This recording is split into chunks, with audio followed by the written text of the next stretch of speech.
Welcome to the Gay Buddhist Forum, where teachers from all schools of Buddhism offer their perspectives on the Dharma and its application in modern times, especially for LGBTQI audiences. These talks are offered freely to the world and made possible by appreciative listeners. If you would like to support our efforts to share the Dharma with underserved audiences, please visit gaybuddhist.org. There you can donate, find a list of upcoming speakers, or enjoy many hundreds of these recorded talks dating back to 1996. Let's begin by introducing ourselves. My name's Paul. Will. Paul. Carl. I'm Jun. I'm Thomas. Michael. Cass. George. Carl. Mark. Peter. Jack. Clint. Bill. Jim. Bob. Snake. Steve. Mark. Peter. Dave. Byron. And you here for the first time, Bert? Yes. Anybody else here for the first time? Okay, welcome. Our speaker today is a familiar speaker to us, Roger. And I forgot to ask him what his topic is, but I'm sure he'll introduce it. Okay, thank you. Yes, I did actually let somebody know what it was, but didn't get on to whatever it was supposed to get.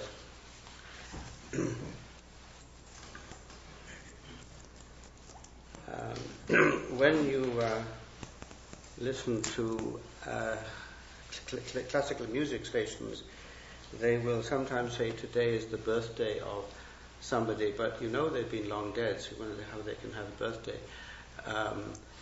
But apparently it's the birthday they would have if they were still living. So today is in the same sense the birthday of my father. If he was still living, he'd be 103. He didn't quite make it. He died at 1 month short of 98.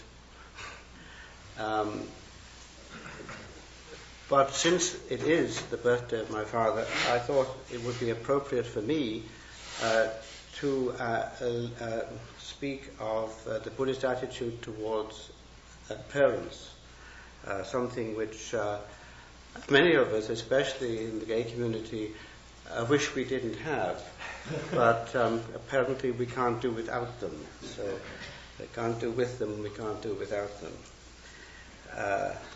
So I will start off with maybe what is the bad news, and then I will try to go to something that we can use.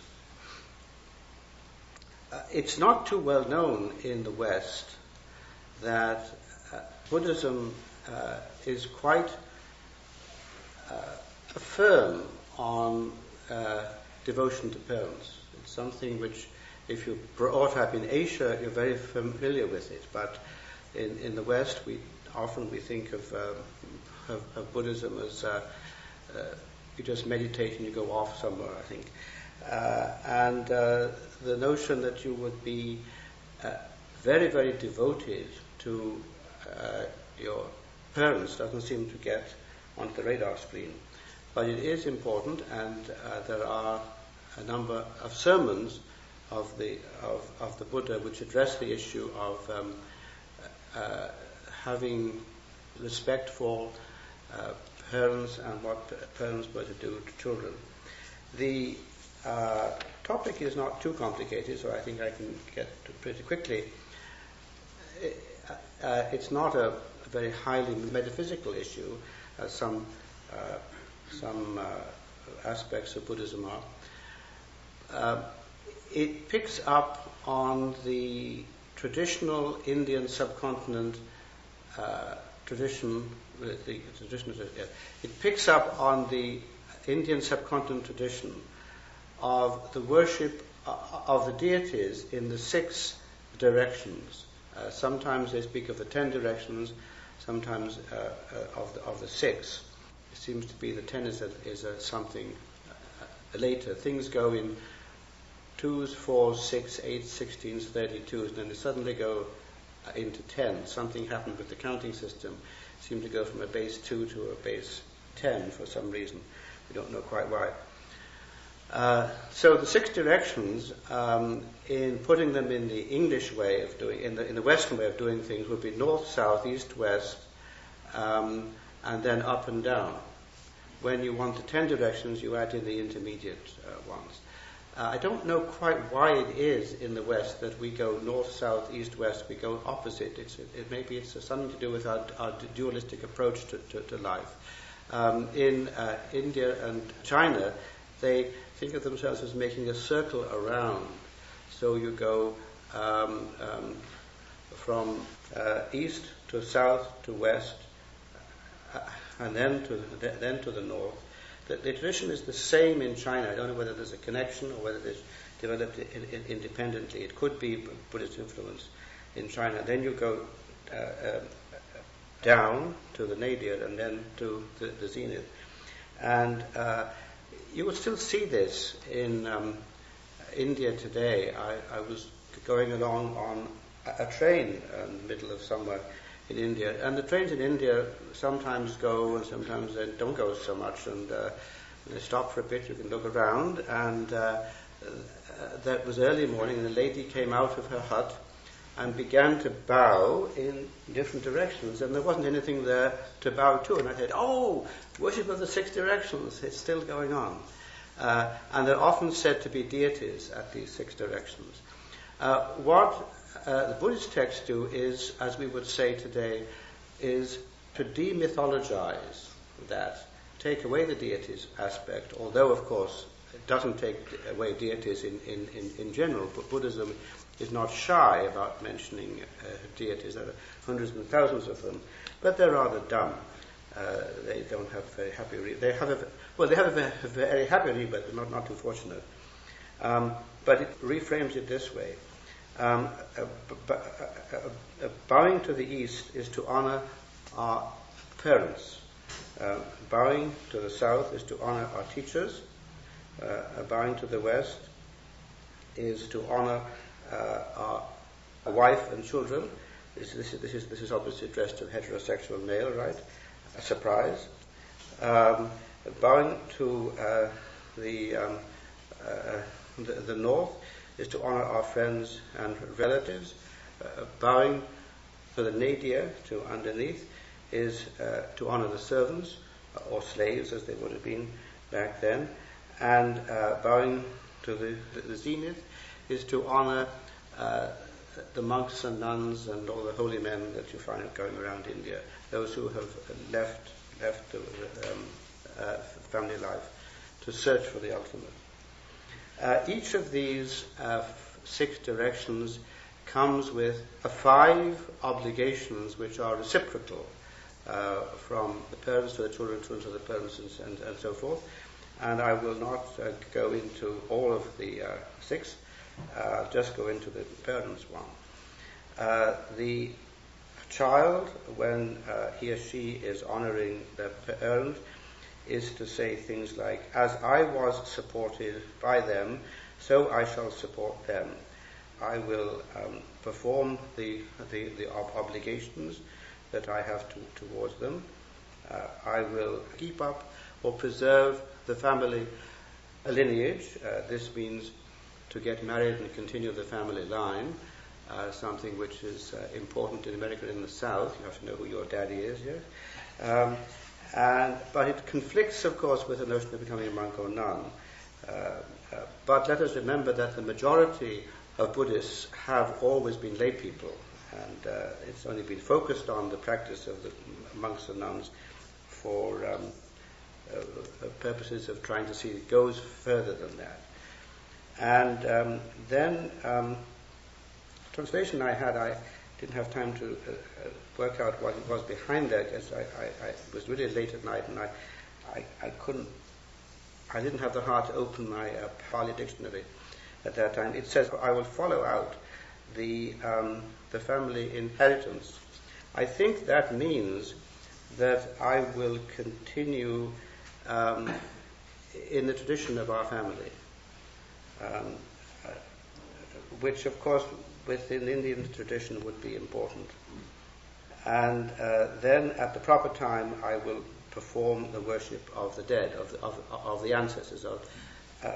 It says actually, it uses the word peta, which becomes in later Buddhism, the peta or preta becomes a kind of ghost, a kind of hungry ghost, but in early Buddhism it's still retaining the earlier sort of Vedic idea of the ancestors.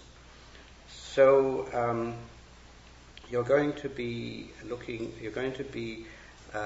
responding to your parents with love and devotion while they are alive. Continue what they're at, not what they've been doing, not say, well, you were just all wrong and I'm going my own way, and then to keep up their memory after death. Then also the parents have an obligation to the children.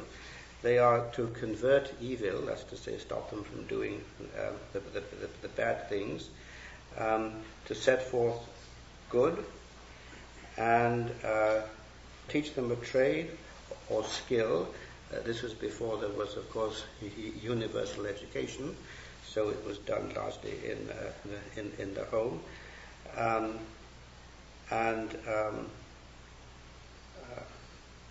At the proper time, they were to wed the boy to a suitable wife. Once again, it's addressed to the man, right? And this is in the days when marriages were arranged by the parents, which is often still the case in India and China. And at the opportune time, to give the inheritance to the child. Now, these are all pretty ordinary things. Nothing of these surprises. They are a culture bound, but when taken in context of the other references to the teachers and whatever, it reminds us that we're not on our own. We didn't get here on our own. It reminds us of the teaching of the interdependence of everything, or the interbeing, as Thich Nhat Hanh says. And it's something I think we need, especially in the USA, because we tend to feel that you're a real American, especially a real man, if you do everything yourself. If you need any help, you're weak.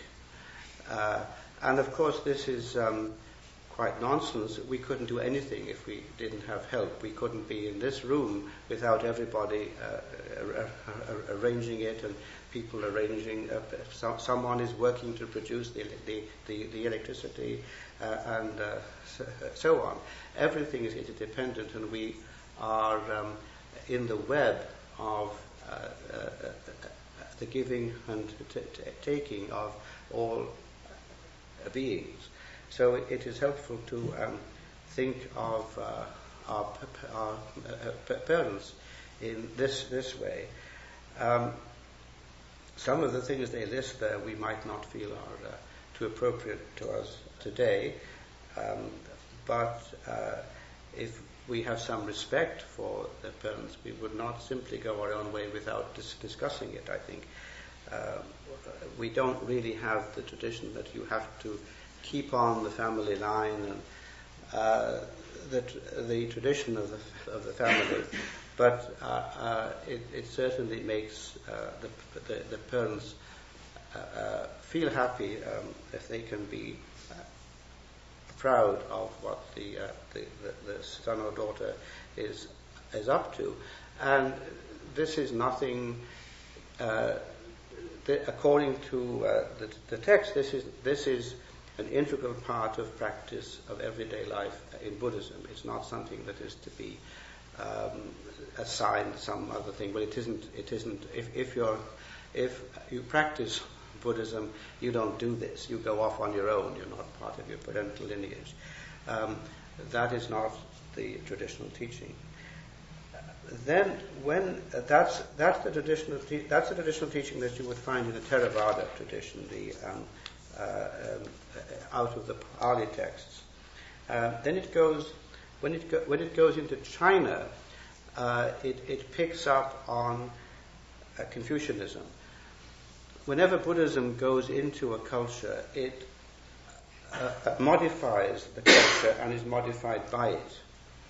I think what's happening in this culture in the U.S., it's having its most effective interaction with psychology, because when we don't feel too good in the U.S. today, we might go to a priest, minister, or rabbi, but in general we go to a shrink, and we pay them a lot of money for them to say,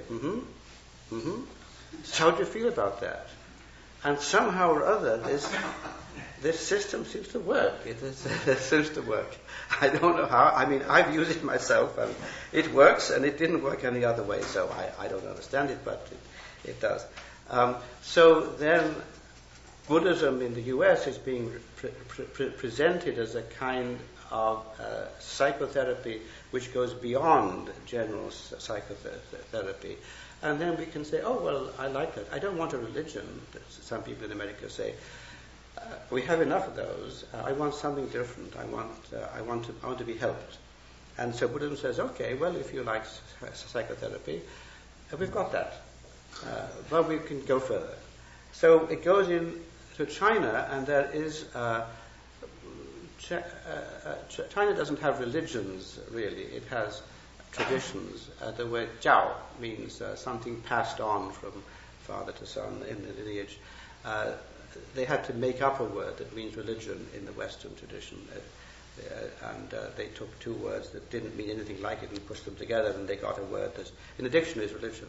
But the jiao, the tradition, is traditions which can be broadly identified as Confucian or Taoist, and then subsequently as a Buddhist, or something called folk religion, which means we don't know what to do with it, so we call it folk. These divisions are only a very limited usefulness. They're not in any sense fixed religions.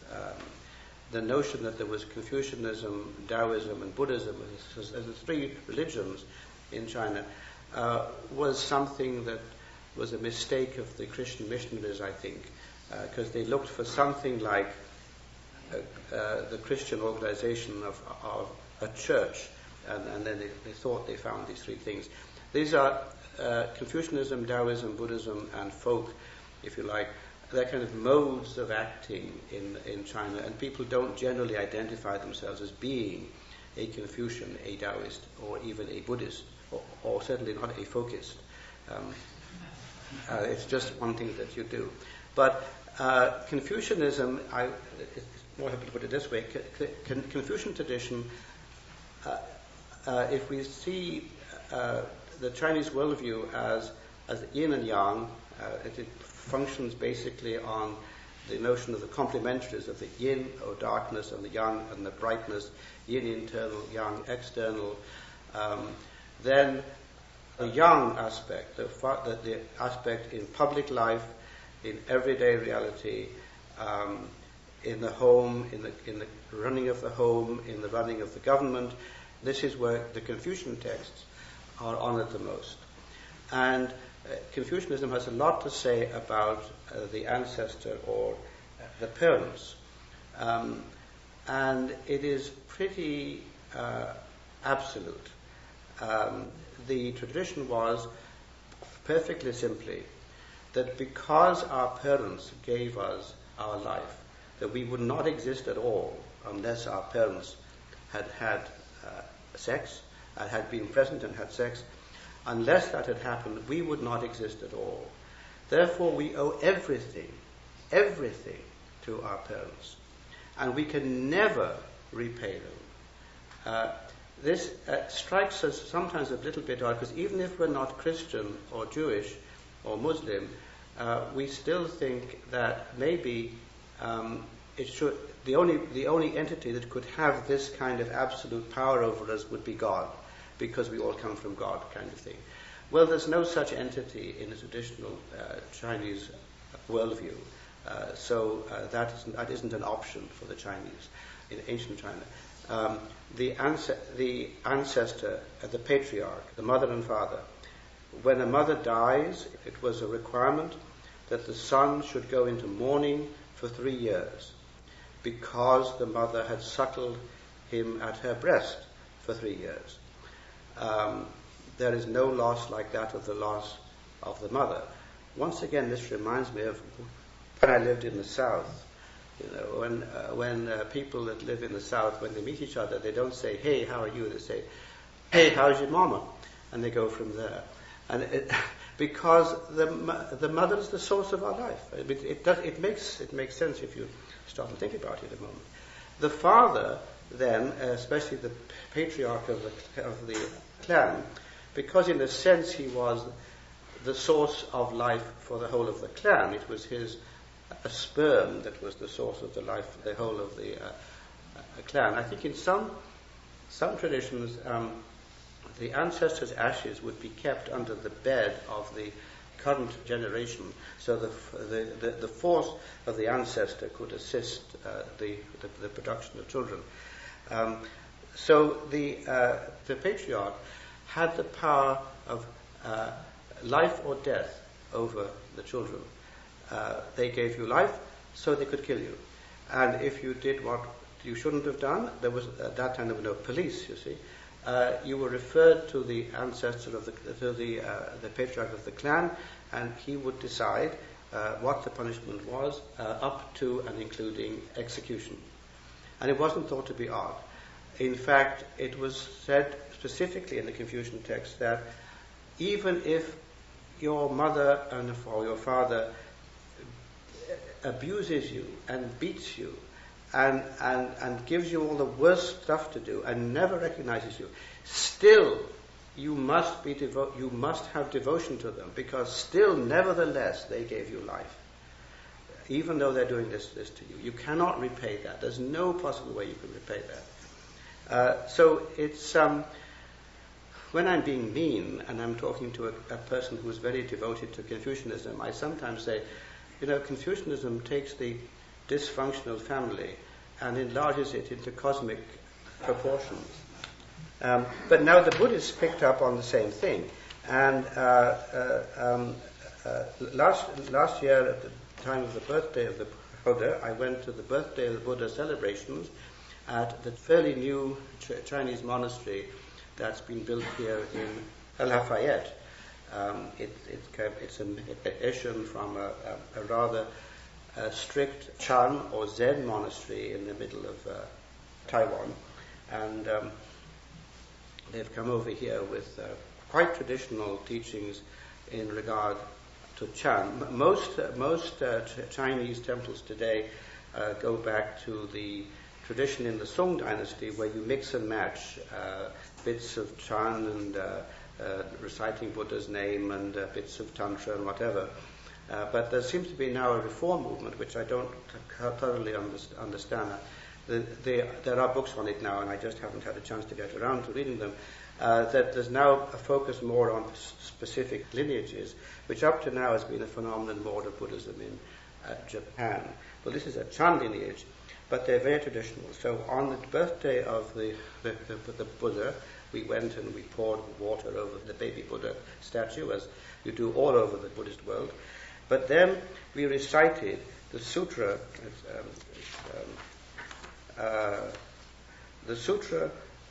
as spoken by the Buddha on the profound kindness of parents and the difficulty in repaying them.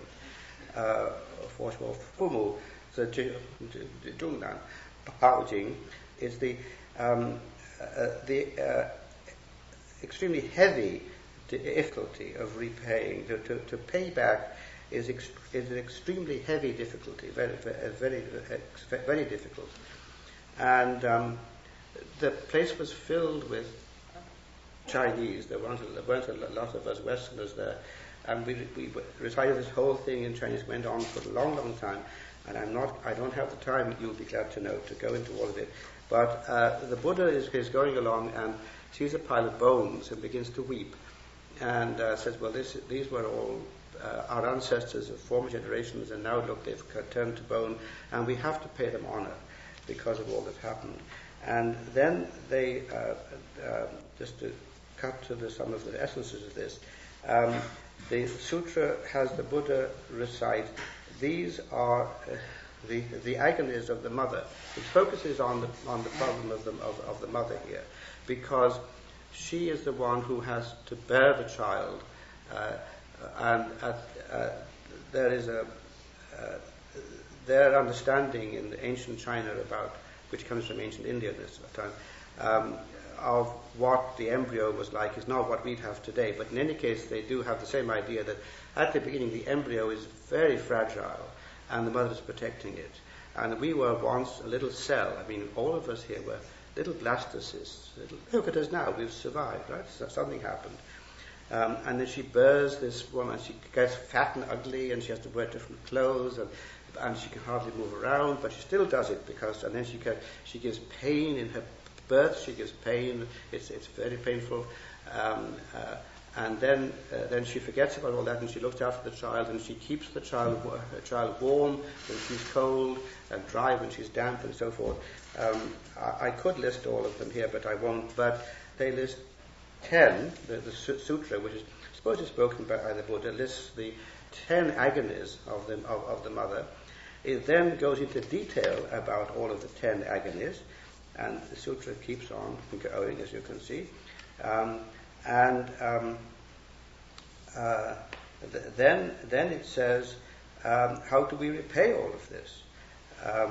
And it starts off with things like this. If a person were to carry his father on his left shoulder and his mother on his right shoulder until their weight bore through his skin to the bone and through the bone to the marrow, and if that person were to circumambulate Mount Sumeru, that's the cosmic mountain, that's very, very, very big. It takes a long time to go around, hundreds of years to go around. If he were to do this with his father and mother on his shoulders, for 1,000 kalpas, a kalpa is hundreds of thousands of years long, until the blood that flowed from his feet, because he's walking bare feet, covered his ankles, that person would still not have repaid the deep kindness of his parents. And a number of things like this. It's just as graphic as all of that. You give, they're starving, so you cut your body into bits to feed them, and do it for hundreds of thousands of years, and still you're not repaying it. You may have seen, when you go around Chinatown, sometimes a little statuette of a young woman and an old woman. And at first you can't see what's happening, but the older woman is suckling at the breast of the younger woman. What's happening here is, this is her mother. The daughter is holding her mother, who has no teeth anymore, and she can't eat. And so the mother is able to give milk to her children, and so she gives milk back to her mother in this way. The altar. So the only way to help all of this is, first of all, to write out the sutra and have it published. They always say that. If you do a lot of writing of sutras, so I think if you have some shares in Xerox, you do quite well. And then you do all kinds of acts of good kindness to all beings. So then, in the Tibetan tradition, this is transformed a little bit by the observation that because of rebirth, which has been going on since beginningless time, we have had all creatures as our mothers. And so we think of all beings as our mothers. We think of ourselves as surrounded. All of you are my mother. I found that a bit unnerving at first. But it's not because you're my mother and saying, well, now you know very well, do so-and-so, but because they have nurtured me. You have all nurtured me in the past. You've also been my children, and I've been your mother.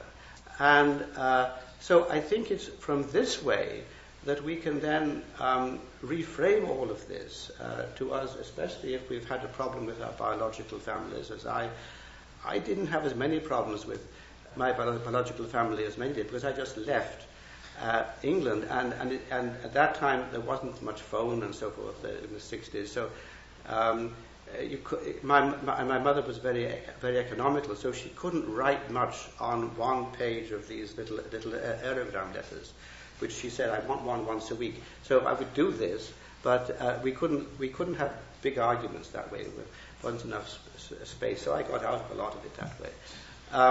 But if we think of what the intent of all of this is to use the fact that we would not be in this world at all if it were not for our mothers and fathers, and then broaden it up and say we would not be the way we are now were it not for all of the people that we meet, including the people in government, and the people whom we might think of as being nothing at all. They do this street sweeping and that kind of stuff. It's very important. I mean, all of this is there's no job which isn't important. The people on BART and so forth, and say, thank you for doing all of this to help me. Maybe you didn't know that you were helping me specifically, but you were. And so changing our attitude into gratitude, as we say in some of the 12-step programs, that say, rather than say, well, I've got to get all these people in the way, I just hate all these people in the way, say, these are all helping me. They're all, if they are not physically my mother, they have been in some sense, and they are nurturing me in some way or another. And sometimes they may be nasty to me, mean to me, but they're just having a bad day. And the bad day might last, might be lasting a lifetime, but it's still just a bad day. So that's how we can reframe this, I think. I offer that to you. Thank you. I think we have some time for questions. I hope I stopped soon enough for that. Yes. 5 minutes for 5 minutes for questions, yes. And yet, in the Buddha's own life, he walked out on his father, mother, wife, and child.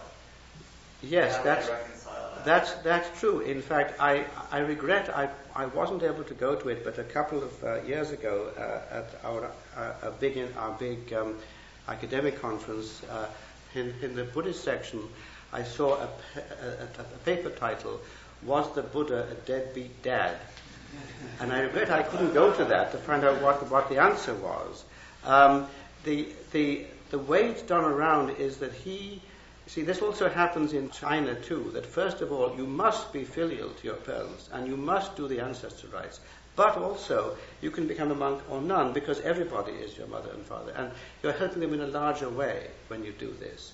So, when the Buddha became a Buddha and then came back to his home, his wife, according to this tradition, was still living. There are other traditions that she died, but she's still living. And she had a son, Rahula, which means the fetter or chain, so he wasn't too pleased apparently with that.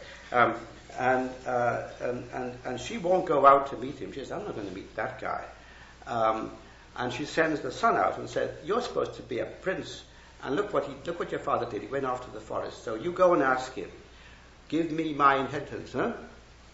So he goes, and the Buddha says, I will give you the Dharma, the robe and the bowl. It makes him a monk, becomes a monk. And that is, in a larger context, that is being truly filial, because then, although it's good to be born of parents because we get a lifetime, in a sense it's bad because we're born into samsara, into suffering. So that's not an answer to your question. It shows the tension that there is in the Buddhist tradition, I think. So thank you for bringing that up. One more question? Yes.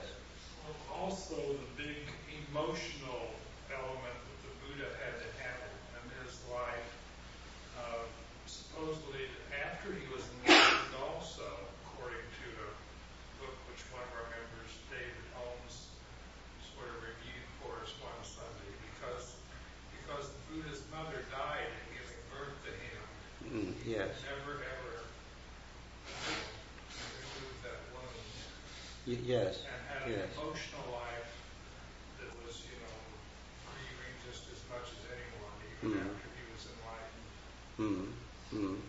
And Yes. also, he asserts that the Buddha's wife, that they sort of got back together after he was enlightened and became very socially active, like almost a political. there are different traditions about that. That's another way of going about it. Yes, the idea that the Buddha would be unemotional, I don't know where that actually came from, and I don't know why there had to be a book to redress the balance. It's pretty damn obvious.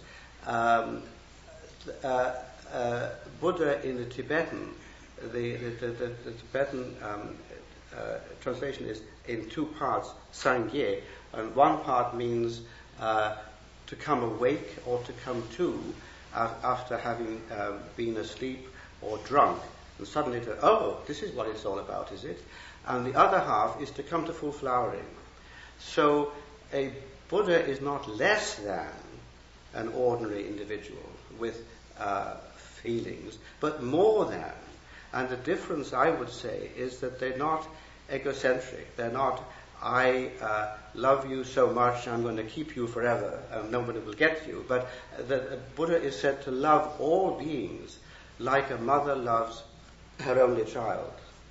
So this extremely warm aspect of the Buddha, which has been somehow lost in the West, and so we had to have a book to do it. About the grieving thing too, the Dalai Lama was once speaking to somebody, and he said that he realized at one point that he had said something when he was a young boy or young man to some monk, which had been so had hit the other monk so badly that he'd been criticized by the Dalai Lama that he killed himself.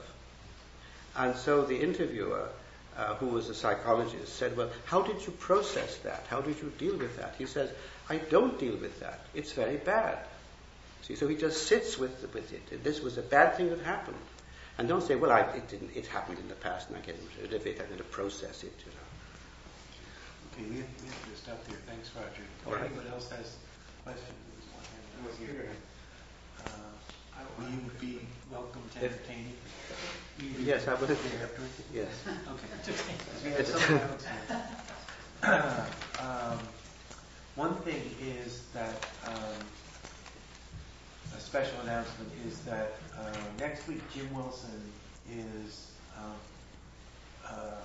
making his last talk. Did you want to make an announcement about that? Well, yeah, I would. Some of you are fairly new or brand new to GBF. But for us grizzled veterans, Jim has been just bedrock for this group. He's been our spiritual leader for years, and he's had a very special role in the history and continuation of GBF. And he's just a fantastic, enlightened person as far as I'm concerned. Anyway, after many years of talking once a month, the first Sunday of the month, this is no longer possible for him to do that, so this is going to be his last one. And we'd like to give him, GBF like to give him a nice, really nice gift before he goes.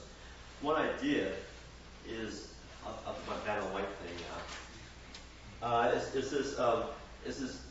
Well, I have to look at it in detail. It's a hand-carved Tibetan altar, traveling altar. It means it folds up too, and it's done by this Tibetan guy who's a wood carver who learned it back in Tibet. And it's a nice gift, but it's not a cheap gift. And so I think we have a couple of donors who've been making a big donation, and we have hopefully we can get GBF coffers to cough up something. But hopefully, if you feel moved to make a donation to and appreciate what Jim has done for this group, the Sangha, you can see me afterwards, and I would be glad to include that in the kitty. You can see these closer up too. I do have another totally unrelated announcement since I've got the floor. We're going to have another GBF Thanksgiving, this time over at Marty Cole's place. It's a beautiful, spacious place. Marty's been kind enough to offer his place up. So, traditionally, the Thanksgiving dinners have been very nice. So a lot of us have family elsewhere, and we're not going to spend our Thanksgiving going back to those families. And so this is a nice way for GBF members who want to go out to their families to spend some time celebrating everything they have to be thankful for. And it's a great blast. It's a lot of fun. It's been a lot of fun every year. I think it's going to continue this year too. Okay. And next week, we're going to have a steering committee meeting. And there's only 5 people on the steering committee, which is pretty minimal. And there's always a flow in and out of the steering committee. So if you've been coming, for a while, people, almost everybody, half the people here or more have worked for in one way or another to keep the organization together, and that's the only way we stay together. So the steering committee, there's nothing tricky about it. There's actually 4 meetings a year because we decided to do it every other month, and then for 2 of those 6 months, they're all fellowship meetings, and they're not steering committee meetings. So it's only 4 meetings a year, but we really need to have them to maintain the illusion that we're a together group. So I make light of it, but it's really important because the people on it now, including myself, have been working on it for a long time, and as I said, it's not a lifetime assignment. Okay, so if you wanted to volunteer and you could just come to 4 meetings, which would be a year's worth, that would be very, very helpful. Cass, you got some host announcements? Yes, I guess there's several things. There'll be tea and refreshments after the meeting, so I invite people to stay and enjoy the fellowship. And if you do have tea, please wash your cup. There's also a town bowl, an opportunity to donate to the organization. We suggest a donation of $5. If you can, that's necessary. There's also a sign-up sheet. Byron, I don't know out there if you want to get on the email list and just let us know. Yeah, and a lot of people are getting I guess we go to the website for the newsletter if we don't want a hard copy. Is that what we're doing? Are people going to the website? We're not getting mailed. If you want to set up for an automatic reminder of the newsletter being delivered to the news group, then you can go to Yahoo and go to Gay Buddhist Fellowship and sign up for that group. And then when the newsletter lands, if you set up for just special notices, then you get just mail that says that. If you want to participate in the news group, then it sets up like a normal Yahoo e-group. But to get the newsletter electronically, you don't have to sign up for anything. You can go to either the website or the news group and go to their respective file sections and download it. Okay. Steve? I do the snail mail for the group, so there's lots of flyers from places like Spirit Rock and Berkeley Zen Center that I've placed out on the table with the reclining Buddha. And if you see something that attracts your attention, or you know someone who'd be interested, please feel free to take it, because if it's trashed otherwise. Oh yeah, thanks for reminding me. Some of you may know the teacher Sharon Salzberg. She's speaking in Berkeley tomorrow night, and I've been helping the Buddhist Peace Fellowship this year with media relations, and they gave me 2 comp tickets for it. And the person who I asked to go with me hasn't responded, and so I'm not. If someone, I think the fee is minimal, and I don't think they would turn you away. It's $25, and I don't think they would turn you away if you wanted to hear this really gifted teacher for lack of funds. On the other hand, if you wanted a complimentary ticket, you could talk to me afterwards, and if my friend, I'll call her again tonight, and if I can't get through to her, then I'll call you. But she's has anyone ever heard her speak? I've never heard her speak. Anyone ever heard Sharon speak?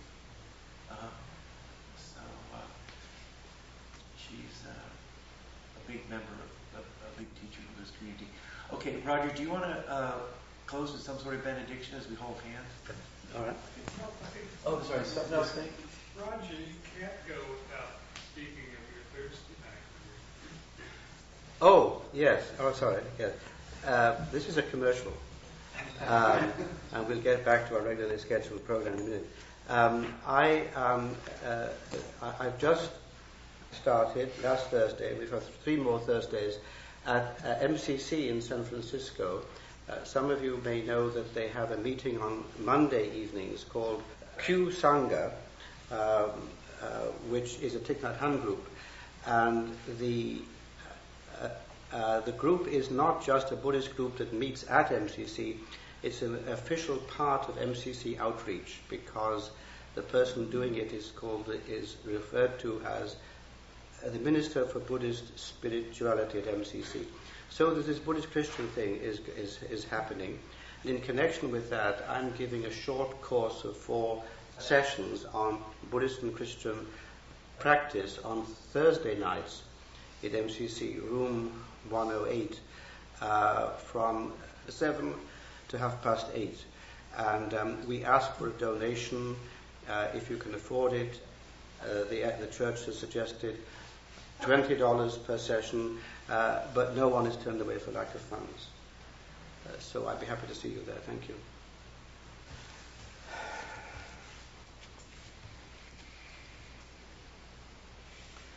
May all beings be separated from suffering and the causes of suffering. May all beings be joined to happiness and the causes of happiness. May all beings dwell in equanimity with those who are near and those who are far. May all beings find peace, joy, and freedom. Thank you. Thank you for listening to the Gay Buddhist Forum. If you would like to hear several new talks per month and be notified of upcoming speakers so you can participate live, please subscribe to this podcast, like us on Facebook, and join our mailing list by visiting gaybuddhist.org.